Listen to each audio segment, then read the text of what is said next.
There's a huge difference between common and normal. Dr. Kris here from Live Well Chiropractic.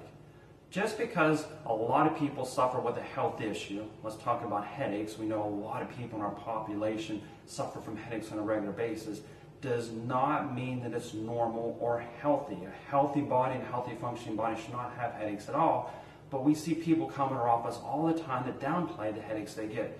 Oh, I only have headaches once or twice a month or once or twice a week, and everyone in my family gets headaches. They're no big deal.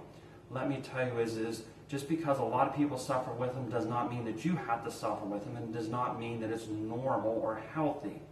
There is a lot of underlying causes that could be driving headaches, and that's what your body's trying to signal you, hey, something's imbalanced, something's missing here, something is not the way it should be, and you need to address it. And that's what we do really, really well in our office is finding out what is the underlying cause of a lot of health issues, especially headaches. One of the most common areas we find that cause a lot of headaches could be hydration. We know our bodies are designed to have plenty of water. Our bodies are made up of mostly water. We need a fresh source of water on a regular basis.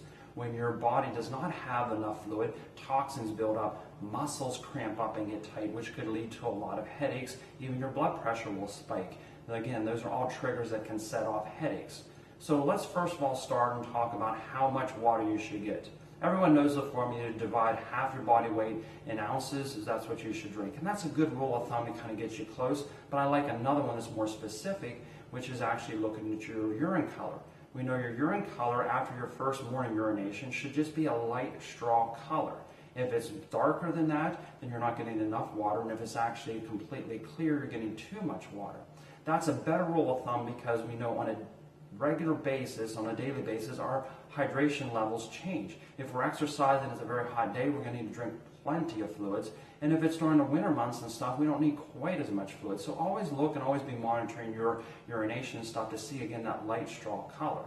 So how can you get more water? Because that's another common thing that people fail in and stuff is, how can I drink more water? First of all, you need to have things on a regular basis to remind you, because your life is probably busy as mine, and if I don't have something reminding me that I need to drink water, it kind of gets forgotten. So we know there's all kinds of now thermoses and all kinds of other things that we can help and take and can store water. So these are nice insulated ones. Again, you want something that's not plastic.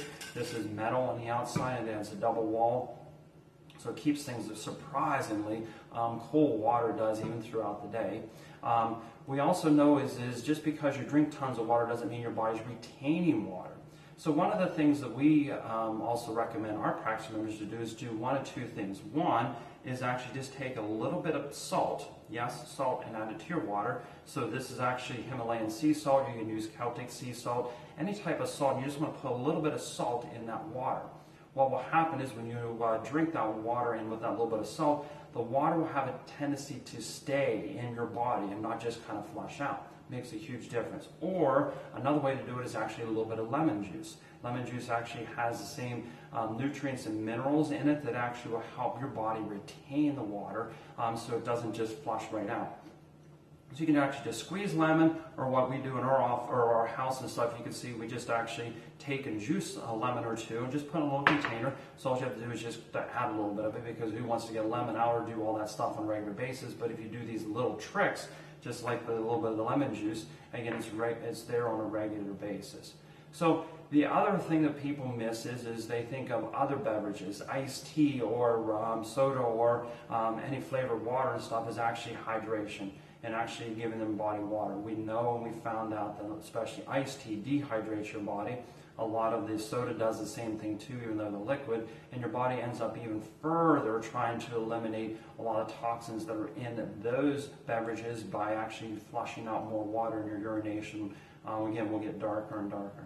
So again, hydration is extremely important. Make sure you're monitoring how much hydration you should have on a regular basis. Will keep you right on track of what you need. You'll find out hydration will keep your blood pressure low. It'll actually help your muscles relax, and it'll actually help you get more energy throughout the day.